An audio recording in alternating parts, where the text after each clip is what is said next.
الممتحنہ بسم اللہ الرحمن الرحیم۔ سورہ ممتحنہ کا جو زمانہ نزول ہے معین کر لیجیے، یہ ان دو رکوعوں کے ساتھ سمجھیے کہ جو سورہ توبہ میں ہم نے پڑھے، دوسرا اور تیسرا رکوع۔ فتح مکہ سے پہلے جو کچھ رد و قضا چل رہی تھی کہ نہیں کرنا چاہیے، کاہے کے لیے فوج کشی کر رہے ہیں، اور اس پر پھر جو اللہ تعالیٰ کی طرف سے یہ تبصرہ آیا، منافقین تھے یا ضعفاء تھے، ان کے اعتراضات کے جواب دیے گئے۔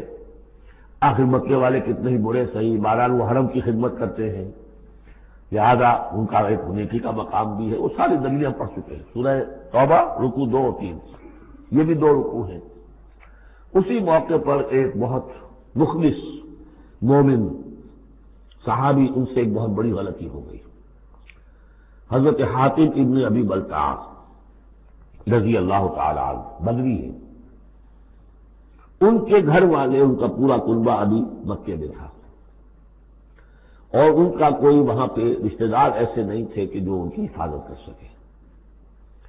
انہیں یہ اندیشہ ہوا کہ اگر واقعی اب جنگ ہو گئی اور اگر ہم جا رہے ہیں مکے پر چڑھائی کرنے کے لیے، تو پھر یہ ہے کہ مکے میں جو مشرکین ہیں، کفار ہیں، وہ میرے بچوں کو، میرے گھر والوں کو شدید نقصان پہنچا سکتے ہیں، لہذا میں ان کے ساتھ کوئی نیکی کروں تاکہ میرے اس احسان کو پیش نظر رکھ کر وہ میرے گھر والوں کا لحاظ کریں۔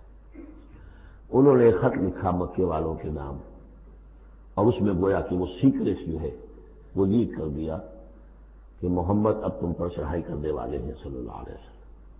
یہ احسان دھرا۔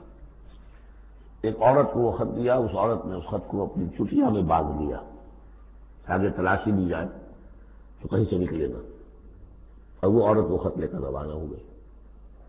ادھر حضور کو اللہ تعالیٰ نے وحی سے مطلع کر دیا۔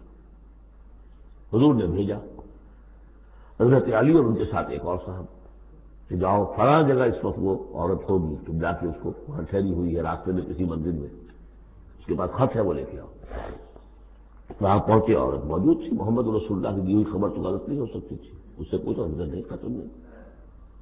اس کی جو تلاشی لی تو کہیں نکلے۔ پھر حضرت علی نے دھمکی دی، دیکھو ہمیں ہمارے نبی نے بتایا ہے تمہارے پاس خط ہے، جھوٹا نہیں ہو سکتا وہ، یا تو تم سیدھی خط مجھے نکال دو ورنہ میں تمہیں براہ نہ کر کے تمہاری تلاشی لوں گا۔ آج کل آپ کو معلوم ہوگا نا کہ سعودی عرب میں ہیروئن کی اسمگلنگ میں عورتیں اپنے پرائیویٹ پارٹس کے اندر بھی یہ اسمگلنگ کرتی ہیں اس کے ذریعے سے۔ بہرحال یہ دھمکی سن کر وہ پھر اس نے کھول کے اپنی چٹیا اور نکال کے دے دی،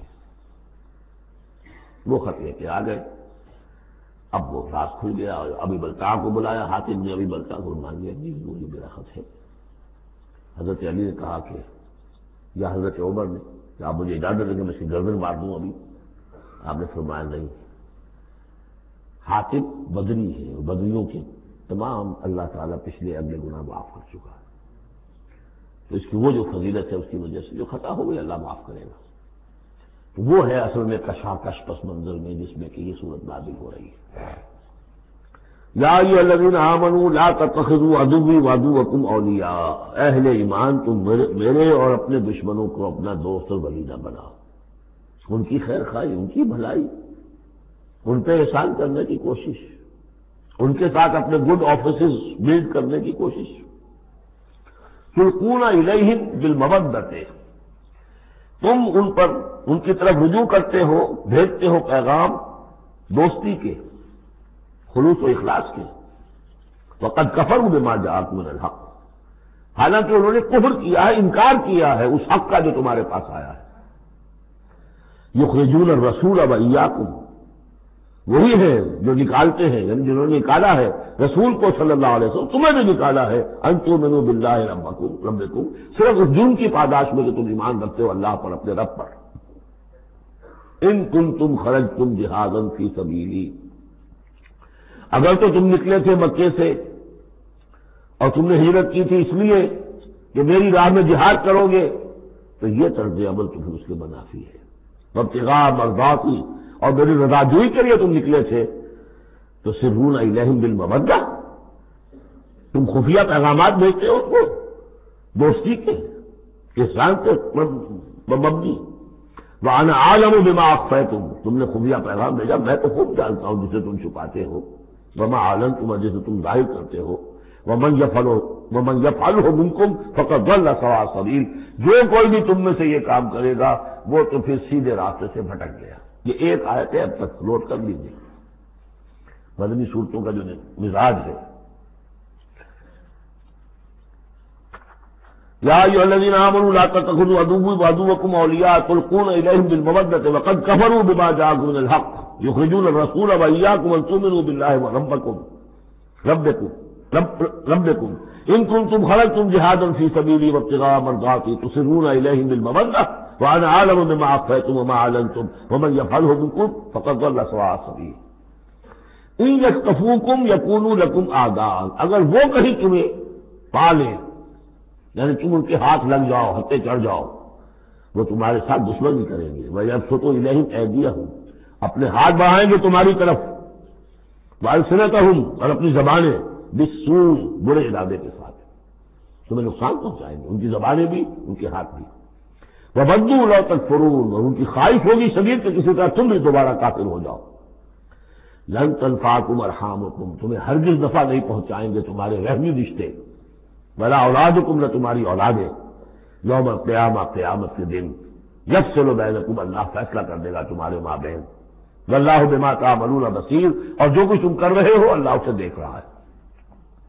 قد کانت لکم اسوۃ حسنۃ فی ابراہیم والذین معہ تمہارے لیے ایک اچھا نمونہ ہے، بہت عمدہ ماڈل ہے، اسوہ حسنہ ہے فی ابراہیم والذین معہ ابراہیم اور ان کے ساتھیوں کے معاملے میں، ان کی شخصیتوں کی صورت میں۔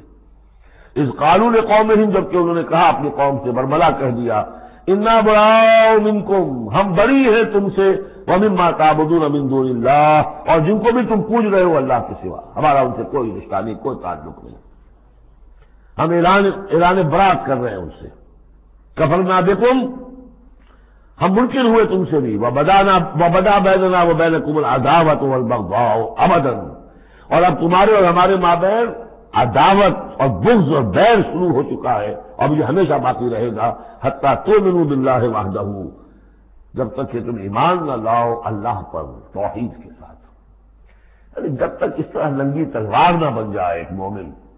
حزب اللہ کو ننگی تلوار بننا پڑتا ہے، رشتوں کو کاٹنا پڑتا ہے، وَلَوْ كَانُوا آبَاءَهُمْ أَوْ أَبْنَاءَهُمْ أَوْ إِخْوَانَهُمْ أَوْ عَشِيرَتَهُمْ سورہ مجادلہ میں پڑھا ہے ابھی۔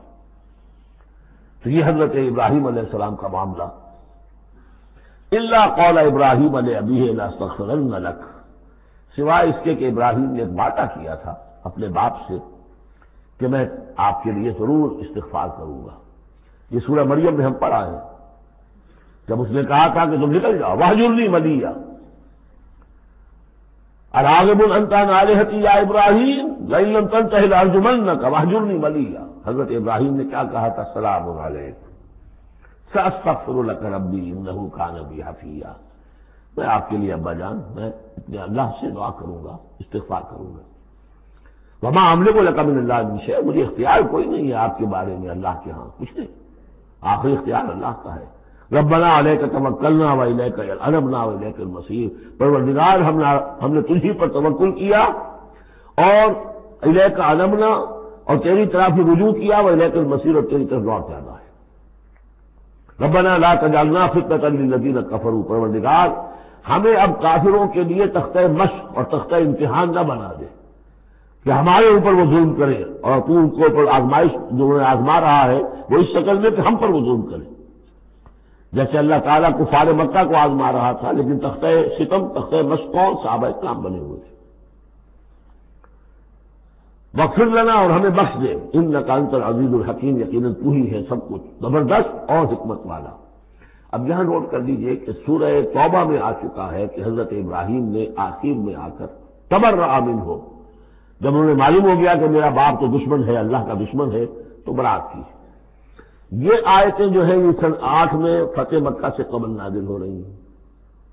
حاطب میں بلقا کا واقعہ ہے، ابھی مکے تک روانگی نہیں ہوئی ہے، اور وہ آیتیں جو ہیں وہ سن 9 میں نازل ہو رہی ہیں، اس کے بھی ذی قعدہ کے بھی بعد جبکہ واپس آ گئے حضور صلی اللہ علیہ وسلم تبوک سے، لہذا وہ ہوگی موقع، اور یہ بات جو ہے اس کے پہلے یہ گویا کتابیں رہے گی۔ لقد کان لکم فیہم اسوۃ حسنۃ، تمہارے لیے یقیناً ان کی ذات میں، ان کے رویے میں، ان کے طرز عمل میں ایک اچھا نمونہ ہے، لمن کان یرجو اللہ والیوم الآخر، لیکن کس کے لیے؟ کہ جو اللہ کی بھی امید، ملاقات کی امید رکھتے ہو اور یوم آخر سے ڈرتے ہو۔ بالکل یہی الفاظ وہاں آئے تھے، لقد کان لکم فی رسول اللہ اسوۃ حسنۃ لمن کان یرجو اللہ والیوم الآخر وذکر اللہ کثیرا، یہ سورہ احزاب میں ہم پڑھ چکے ہیں۔ حضور کی شخصیت، آپ کی سیرت اسوہ کاملہ ہے، لیکن فائدہ کون اٹھائیں گے؟ فائدہ صرف وہ اٹھا سکیں گے کہ جو اللہ پر بھی ایمان رکھتے ہو، آخرت پر بھی ایمان رکھتے ہو اور کثرت کے ساتھ اللہ کا ذکر کرتے ہو۔ اسی طریقے سے یہاں لقد کان لکم فیہم اسوۃ حسنۃ لمن کان یرجو اللہ والیوم الآخر ومن یتولی فإن اللہ هو الغنی الحمید، اور جو منہ پھیر لے، پیٹھ موڑ لے، اللہ غنی ہے، حمید ہے، اللہ کو کسی کی پرواہ نہیں، کوئی احتیاج نہیں۔ اب آخری مسئلہ آ رہا ہے خاص طور پر بعض خواتین کا۔ ہوا یہ تھا کہ صلح حدیبیہ میں طے ہو گیا تھا، جو سن 6 میں ہوئی، کہ مکے سے اگر کوئی مسلمان بھاگ کر جائے گا مدینے تو آپ کو واپس کرنا ہوگا، اور مدینے سے اگر کوئی مسلمان مرتد ہو کر واپس آئے مکے تو ہم واپس نہیں کریں گے۔ یہ شرط تھی، اور شرط مان دی تھی حضور نے۔ اس کے بعد معاملہ پیش آ گیا چند خواتین کا۔ اب ظاہر بات ہے کہ اب خواتین جو ہے ان میں سے کوئی مدینے آ گئی، مطالبہ ہوا ان کا واپس کریں، جو مسلمان تھی ایمان لے آئی تھی۔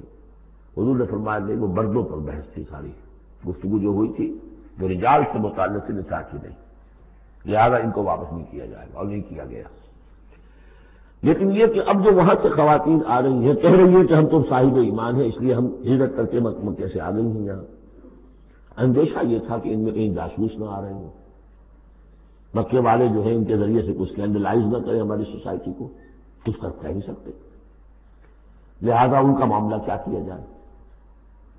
پھر یہ کہ ان کے شوہر تو وہاں ہیں، شادی تو وہاں ہوئی ہوئی ہے ان کی، تو آیا یہ اب یہاں مسلمانوں کے لیے حلال ہے اس درجے میں کہ وہ ان سے نکاح کر سکیں، جب وہ رشتہ برقرار رہے گا؟ کافر جو ہے ان کی بیویاں یہ مسلمان ہو گئی، یہ آ گئی۔ یہ مسائل تھے خواتین کے کہ جن کو اس رکوع میں سورہ ممتحنہ کے اور آخر میں پھر خواتین کی بیعت کا تذکرہ ہے اس میں، اور یہ میں سمجھتا ہوں کہ اللہ تعالیٰ کی طرف سے کمپنسیشن ہوتی ہے۔ جیسا کہ میں نے بتایا تھا کہ باپ اور ماں میں فرق یہ رکھا گیا، قانونی طور پر باپ کا پلڑا بھاری ہے، باپ طلاق دے سکتا ہے ماں کو، ماں تو خلا ہی لے سکتی ہے، طلاق دے نہیں سکتی، اور اگر طلاق ہو جائے گی تو اولاد باپ کی شمار ہوگی، ماں کی نہیں، یہ قرآن کا قانون ہے۔ لیکن دوسری طرف ماں کی خدمت 3 درجے زیادہ ضروری ہے باپ سے، خدمت میں 3 درجے فائق رکھ دیا ماں کو، اور کہا کہ جنت اس کے قدموں تلے۔ تو کمپنسیشن ہوتی ہے، کسی ایک جگہ پر کمی ہے تو دوسری جگہ اس کو، اسی کا نام بیلنس ہے۔ یہ ترازو کے یہ دونوں جو ہیں، اگر بازو جو ہیں یہ برابر ہے تو ایک سیر ادھر ڈالیں گے، ایک سیر ادھر ڈالیں گے، ترازو کی ڈنڈی سیدھی رہے گی۔ ایک چھوٹا ہے ایک بڑا ہے تو چھوٹے میں اب کم ڈالنے سے، اور چھوٹے میں زیادہ ڈالنا پڑے گا اور بڑے میں کم، تب وہ تو یہ بیلنس تو تب ہوگا کہ وہ جو کمی ہے اس کو پیش نظر رکھیں۔ یہ ہے معاملہ جو یہاں پہ بیان ہوا۔ وہ بیلنس کیا کیا اللہ تعالیٰ نے؟ مردوں کی بیعت کا قرآن میں ذکر ہے، اس کا متن قرآن میں کہیں نہیں ہے۔ بیعت عقبہ اولیٰ کا کیا متن تھا، بیعت عقبہ ثانیہ کا متن کیا تھا، کیا بیعت لی تھی، کیا الفاظ تھے، بیعت رضوان کے موقع پہ کیا جو الفاظ تھے، کہیں نہیں، قرآن میں نہیں، احادیث میں مل جائیں گے۔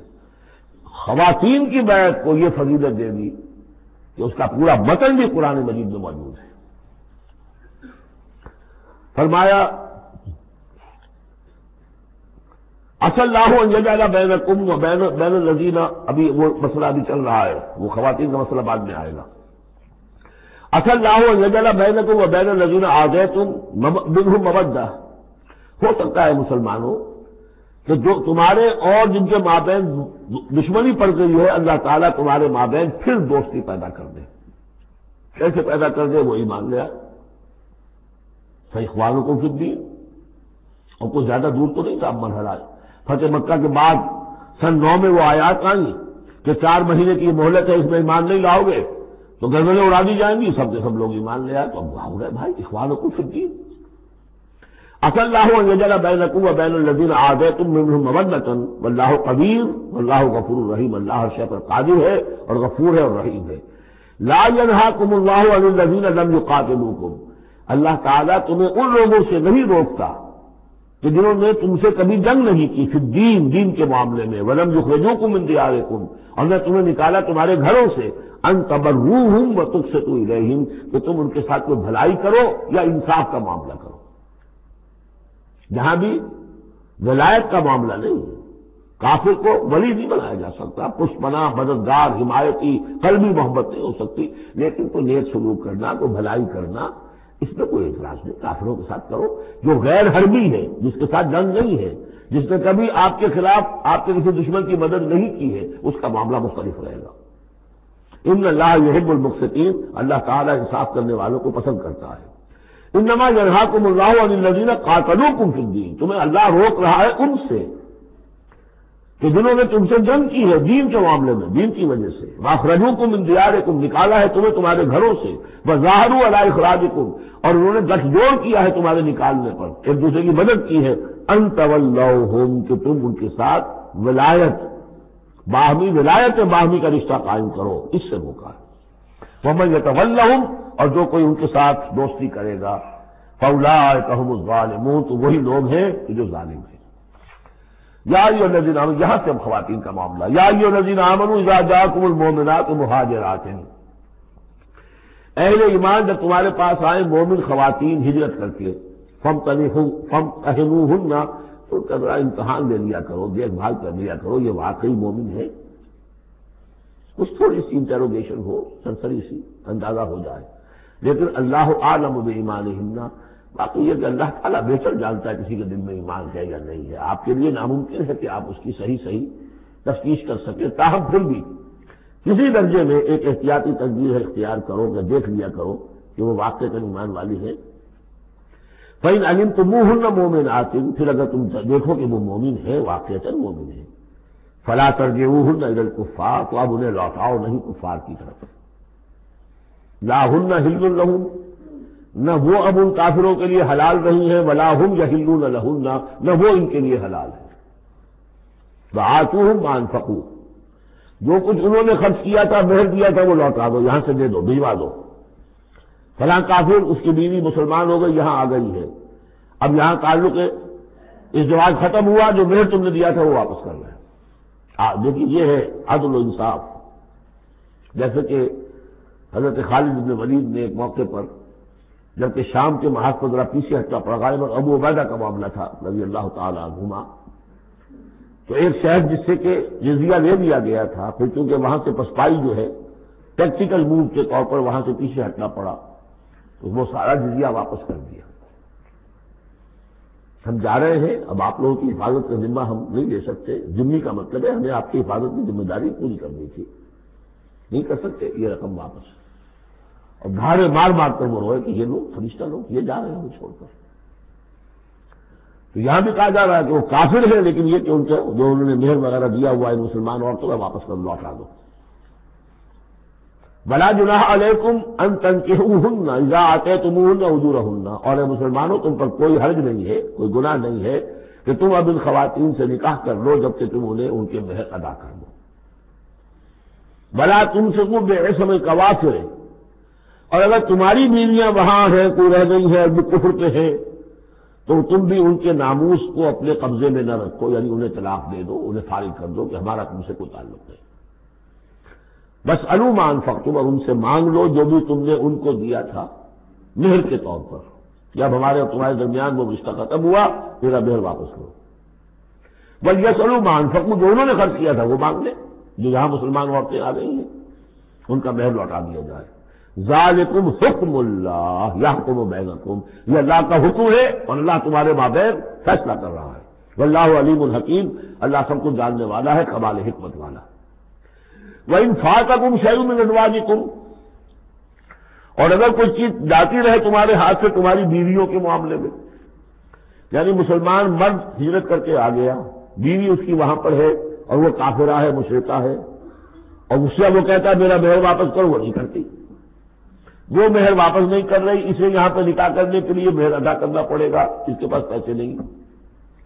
اس مسئلے کا حل بتایا. وَإِنْ فَاتَكُمْ شَيْءٌ مِّنْ أَزْوَاجِكُمْ، تمہارے کچھ لوگوں کی طرف سے اگر انہیں یہ نقصان پہنچ جائے کہ انہیں وہ مہر واپس نہ ملے، فَعَاقَبْتُمْ إِلَى الْكُفَّارِ، یہ کفار کے ہاں رہ گیا، وہ نہیں دے رہے تم مہر. فَعَاقَبْتُمْ، پھر اگر کہیں تمہارا ہاتھ پڑ جائے، کہیں کسی جگہ تمہیں فتح مل جائے، کہیں سے تمہیں مال غنیمت یا مال فہ ہاتھ آ جائے، فَآتُوا الَّذِينَ ذَهَبَتْ أَزْوَاجُهُمْ، تو ان لوگوں کو کچھ دے دلا دو کہ جن کی بیویاں جاتی رہی اس کفر اور اسلام کی وجہ سے، رشتہ جو کٹ گیا ہے، تاکہ اب وہ اپنی اس رقم سے جو انہیں دی جا رہی ہے وہ یہاں نکاح کر سکیں. اور جو خواتین وہاں سے آ رہی ہیں جن کا کہ حکم دے دیا گیا کہ یہاں سے ان کے مہر واپس کر دو، تو اب ان سے وہ نکاح کریں گے تو مہر دے گے تو تب ہوگا. فَآتُوا الَّذِينَ ذَهَبَتْ أَزْوَاجُهُمْ مِثْلَ مَا أَنفَقُوا وَاتَّقُوا اللَّهَ الَّذِي أَنتُم بِهِ مؤمنون، اور اس اللہ کا تقوی اختیار کرو جس پر کہ تمہارا ایمان ہے. یا ایھا النبی، اے نبی صلی اللہ علیہ وسلم، اذا جاءک المؤمنات یبایعنک، جب آپ کے پاس آئے مومن خواتین آپ سے بیعت کرتی ہوئی، علی اللہ یشرکن باللہ شیئا، پہلی شرط یہ ہے کہ وہ عہد کریں کہ وہ اللہ کے ساتھ کسی شے کو شریک نہیں کریں گی. ولا یسرقن، دوسری یہ کہ چوری نہیں کریں گی. ولا یزنین، کوئی بدکاری نہیں کریں گی. ولا یقتلن اولادہن، اپنی اولاد کو قتل نہیں کریں گی. ولا یاتین یفترینہ بین ایدیہن وارجلہن، اور نہ ہی وہ کوئی ایسا طوفان باندھیں گی، کوئی بہتان لگائیں گی جو ان کے ہاتھوں اور پاؤں کے مابین سے ہو. سیکشول اسکینڈلس، کوئی عورت جو تہمت لگا دے کسی کے اوپر اس نے میری آبرو ریزی کی ہے یا اس نے کسی اور اعتبار سے، یہ چیزیں بھی نہیں. اور یہ ہوتا رہا ہے، انبیاء تک کے ساتھ ہوا ہے. ولا یعصینک فی معروف، اور آخری بات یہ اس بیعت کے اندر کہ جو بھی آپ بھلی بات ان سے کہیں گے اس کے اندر آپ کی نافرمانی نہیں کریں گے. یہ ہے آرٹیکلز آف بیع خواتین کے لیے. فبایعہن، تو اے نبی ان کی بیعت قبول کر لیجیے، انہیں بیعت کر لیجیے اپنے سے. واستغفر لہن اللہ، اور ان کے ساتھ ان کے لیے اللہ تعالیٰ سے استغفار کیجیے. ان اللہ غفور الرحیم، یقیناً اللہ غفور الرحیم ہے. اب یہاں نوٹ کر لیجیے کہ جو بیعت برگوں سے لی گئی بیعت عقبہ ثانیہ، بیعت عقبہ اولیٰ جو تھی وہ تقریباً یہی تھی، اسی لیے اس کو بیعت النساء بھی کہتے ہیں، پہلی بیعت. ابھی جو ہے وہ کوئی ایسی شکل سامنے نہیں تھی کہ کوئی جماعتی تشکیل ہو رہی ہے، جماعت بنانی ہو. اور ہمارے ہاں جو بھی صوفیاء ہیں جو بیعت لیتے ہیں وہ بھی تقریباً اسی کو دلیل بناتے ہیں، بیعت عقبہ اولیٰ اور بیعت النساء. وہ اسی بات کا اہم لیتے ہیں، شرک نہیں کروں گا، یہ نہیں کروں گا، چوری نہیں کروں گا، نیکی کے کام کروں گا، وغیرہ وغیرہ. تو صوفیاء کی بیعت، خواتین کی بیعت اور بیعت عقبہ اولیٰ تقریباً یہ ہے. لیکن وہ بیعت جس سے کہ جماعتی زندگی وجود میں آئی وہ بیعت عقبہ ثانیہ ہے. حضرت عبادہ بن صامت رضی اللہ تعالیٰ عنہ سے اس کی پورا اس کا ٹیکسٹ جو ہے وہ موجود ہے، متفق علیہ حدیث ہے، جس کو بخاری میں بھی ہے، مسلم میں بھی ہے. بایعنا رسول اللہ صلی اللہ علیہ وسلم، وہ فرماتے ہم نے بیعت کی تھی اللہ کے رسول سے صلی اللہ علیہ وسلم، علی السمع والطاعۃ، آپ کا ہر حکم سنیں گے، اطاعت کریں گے. فی العسر، تنگی والیسر، اور آسانی میں بھی. والمنشط، اس حالت میں بھی کہ ہماری طبیعتوں میں انشراح ہو کہ ہاں یہ کام واقعتاً بہت مفید ہے، صحیح ہے. والمکر ہے، اور اس حالت میں بھی کہ ہمیں اپنی طبیعتوں پر جبر کرنا پڑے، ہمیں اس فیصلے کے ساتھ اتفاق نہ ہو. وعلی اثرۃ علینا، اور اس کے باوجود کہ دوسروں کو ہم پر ترجیح دے دی جائے. ترجیح دے دی جائے کس بات میں؟ آپ امیر بنا رہے ہیں فلاں شخص کو، یہ تو ابھی نووارد ہے، ابھی آیا ہے، ابھی شامل ہوا ہم نے، اور ہم پرانے آپ کے ساتھی ہیں. نہیں، پریروگیٹو ہے یہ آپ کا، جس کو چاہے امیر بنائے. وعلی اللہ نضال الامر اہلہ، جنہیں آپ ذمہ دار بنائیں گے ان سے ہم جھگڑیں گے نہیں، ان سے لڑیں گے نہیں، ان کی اطاعت کریں گے. من اطاعنی فقد اطاع اللہ ومن عصانی فقد عصی اللہ ومن اطاع امیری فقد اطاعنی ومن عصی امیری فقد عصانی. وعلی ان نقول بالحق اینما کنا، آخری شرط یہ کہ ہم حق بات ضرور کہیں گے جہاں کہیں بھی ہوں گے. لا نخاف فی اللہ لومۃ لائم، ہم کسی ملامت کرنے والے کی ملامت کے خوف سے اپنی زبان بند نہیں کریں گے.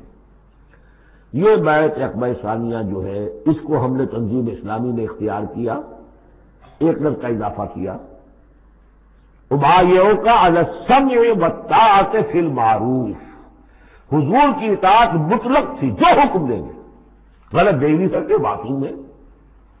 حضور کے بعد ابو بکر کی بیعت بھی مطلق نہیں تھی، مقید ہے، مشروط کتاب و سنت کے دائرے کے اندر یہ بیعت ہے، کیونکہ اس کے بعد حضور نے پہلی مرتبہ ایک تنظیمی ڈھانچہ قائم کیا کہ مدینے میں آپ نے 12 نقیب مقرر کر دیے۔ یہ تنظیمی شکل پہلی مرتبہ ہو رہی ہے آپ کی سیرت کے اندر۔ مکے میں تو چونکہ آپ خود موجود ہیں اور سب صحابہ وہیں ہیں، چھوٹا سا شہر ہے، تو کسی تنظیمی ساتھے کی اور ڈھانچے کی اور لمبی چوڑی چین جو ہے بنانے کی ضرورت ہی نہیں۔ اب مدینہ دور ہے، وہاں کے کچھ لوگ 9 خزرج میں سے اور 3 اوس میں سے آپ نے نقیب بنائے، اب ان کی ذمہ داری بنی۔ اس طرح جماعتی تنظیم جو بنی ہے وہ اس بیعت پر بنی ہے۔ البتہ چونکہ خواتین کا معاملہ یہ ہے کہ جماعتی جدوجہد جو آگے چلنی ہے، اس میں جہاد اور قتال کے جو مراحل آنے ہیں، اس میں خواتین کا حصہ بالواسطہ ہے، بلا واسطہ نہیں ہے، ڈائریکٹ نہیں ہے۔ وہ بیعت ان سے نہیں دی گئی، بلکہ یہی بیعت دی گئی ہے کہ اس کے اندر یہ افعال ہیں، یہ نہیں کریں گے، اور یہ کہ ہاں جو امیر ہیں حضور صلی اللہ علیہ وسلم جو بھی حکم دیں گے، جو بھلائی کا حکم ہوگا اس میں ان کی نافرمانی نہیں کریں گے۔ اس کو ہم نے تنظیم میں خواتین کی بیعت کے لیے بیان ہی یہی الفاظ اختیار کیے، اور واقعہ یہ کہ اس کا بہت ایک اہم پہلو یہ ہے کہ چاہے خواتین کو وہ دوسرے کام نہیں کرنے جو مردوں والے ہیں، جنگ میں جانا ہے یا کوئی اور مسئلہ ہے، لیکن ایک سینس آف بلانگنگ ہو جاتی ہے کہ ایک گروہ کے ساتھ ہونا، کونوا مع الصادقین، کوئی ہے جس کے ساتھ آپ نے اپنے آپ کو آئیڈینٹیفائی کیا، جماعتی زندگی ہے اور اس کے تحت ایک کام ہو رہا ہے، اس کی برکتیں جو ہیں، جو آپ نے فرمایا گیا، جو حضور نے فرمایا، یہ حضرت عمر کا قول ہے، اثر ہے، لا اسلام الا بالجماعہ ولا جماعہ الا بالامارہ ولا امارہ الا بالسماع ولا سماع الا بالطاعہ۔ کوئی اسلام نہیں ہے بغیر جماعت کے، کوئی جماعت نہیں بغیر عمارت کے، کوئی عمارت نہیں بغیر جو حکم سننے کے، اور سننے کا کوئی فائدہ نہیں ہے تک مانا نہ جائے۔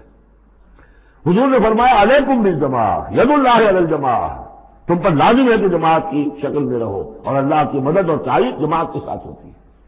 اور اس جماعت سازی کے لیے جو مسنون اور منصوص اور معصور بنیاد ہے وہ ہے بیعت، جس کو ہم نے چھوڑ دیا۔ دوسرے طریقے جو ہے جماعت سازی کے، دستور ہو، دستور کے مطابق ہو، قوانین ہو، بائی لاز، یہ بھی حرام نہیں ہے، یہ بھی مباح ہے، لیکن مباح ہونا اور بات ہے، اور منصوص ہونا، مسنون ہونا، معصور ہونا یہ بالکل اور بات ہے، زمین و آسمان کا فرق ہے۔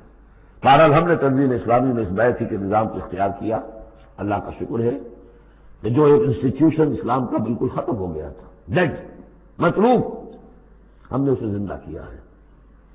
آخری آیت ہے، یا ایھا الذین آمنوا لا تتولوا قوما غضب اللہ علیہم، اہل ایمان ان کو لوگوں کے ساتھ دوستی نہ کرو جن پر اللہ کا غضب ہے۔